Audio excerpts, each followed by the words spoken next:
botulinum toxin, and here the features like it is of a neurotoxin destroyed by heating by boiling for 100 at a temperature of 100 Celsius for 20 minutes. The toxin can be destroyed. And classification, there are several types of toxin.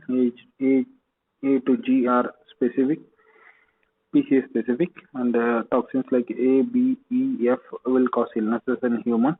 C and D illnesses in birds and mammals, and G is responsible for sudden death. It can be transmitted through ingestion of food as a result of wound infection, inhalation of Clostridium botulinum spores, and infant botulism, wherein is caused by consuming spores of botulinum bacterium as a result of consumption of honey during the first year of life.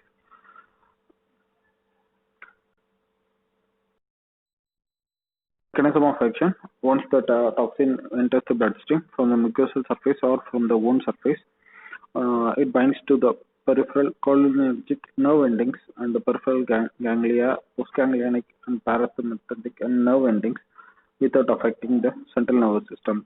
And it inhibits the release of acetylcholine, and it causes symmetrical and descending type of paralysis beginning with cranial nerves and progressing downwards. And it also results in obstruction of airway, paralysis of respiratory muscles. And secondary complications related to prolonged ventilator support and intensive care unit admission can occur at later phase.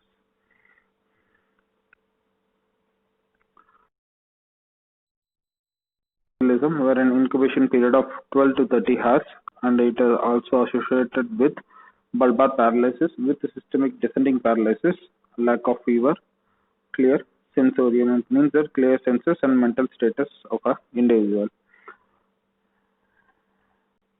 There is no or very slight symptoms towards gastroenteritis picture, and followed by some numerical 4 to 6 of D letters. You need to remember, like diplopia, dysarthria, dysphagia, dysphonia, dry mouth, difficulty in breathing, and descending type of muscle weakness.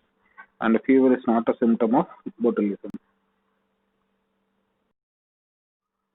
And if there have been a mild GI symptoms, and it can be manifested as nausea, vomiting, and abdominal pain, and most of the circumstances it will be rare, and the patient will be conscious until his death, even preceded by coma or delirium state. He will be conscious. And there are some differential diagnoses regarding botulinum, and first and foremost is of food poisoning, poliomyelitis, myasthenia gravis, encephalitis, multiple sclerosis, Guillain-Barré syndrome, diphtheria, tetanus, and poisoning from carbon monoxide, OP, poisoning, and elephant snake bite, wherein are the differential diagnosis. Out of all, Guillain-Barré syndrome will be the most common entity we need to differentiate from botulism toxin. And a table of column to remember, wherein these are the triads on your left first column, followed by botulism and Guillain-Barré syndrome. And fever will be absent in case of botulism. It will be present in Guillain-Barré syndrome.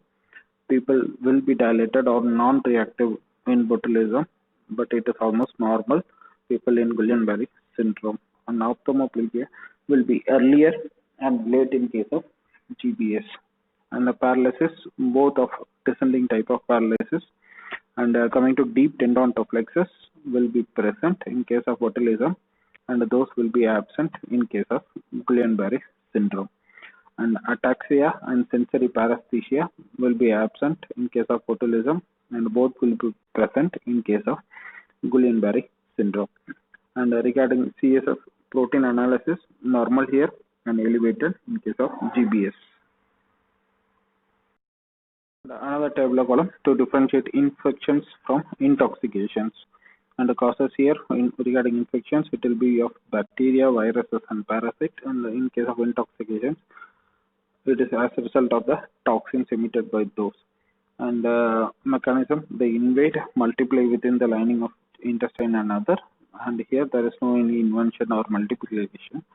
And incubation period, it is hours to day. and in case of toxins, it will be minutes to hours. And weakness, numbness, sensory and motor dysfunctions, and other features will be seen. And but in case of any infections that are arising due to one foodborne infection, wherein diarrhea, nausea, vomiting, and abdominal cramps, fever plus or minus will be the predominant symptoms. And toxins, here it is of non-communicable, and in case of any infection, it can spread from person to person by via fecal-oral route.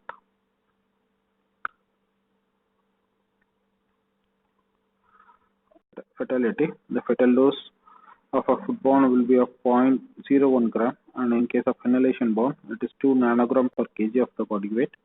And the fatal period on foodborne, it is 18 to 36 hours. Wound borne, it is of 10 days. Inhalation borne, it is 1 to 3 days. And to be precise, in forensic aspect, botulism is an intoxication. It is not an infection.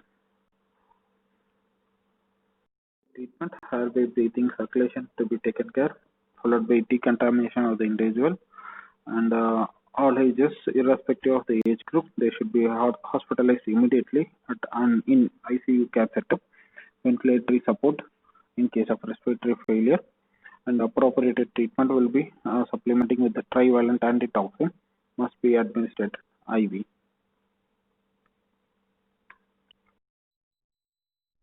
There is no any definitive pathognomonic sign, as facial signs may be seen.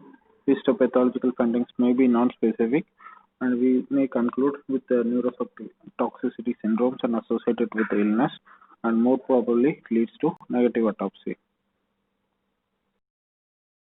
And regarding medical legal importance, where an unintentional outbreak of foodborne botulism through foods, contaminated foods, or even improper handling of foods during manufacture can occur in iatrogenic botulism, wherein cosmetic usage and therapeutic usage can result in adverse effects, resulting in lawsuits in negligence. And botulism toxin is major responsible for biological weapon, as a weapon, and even under war gases, it has been discussed at a later section, where extreme potential and lethality and the ease of production and transport are the other uh, points of importance. And dissemination of aerosols of the toxins may produce mass casualties. And CYTS is also an attributed to Clostridium botulinum intoxication.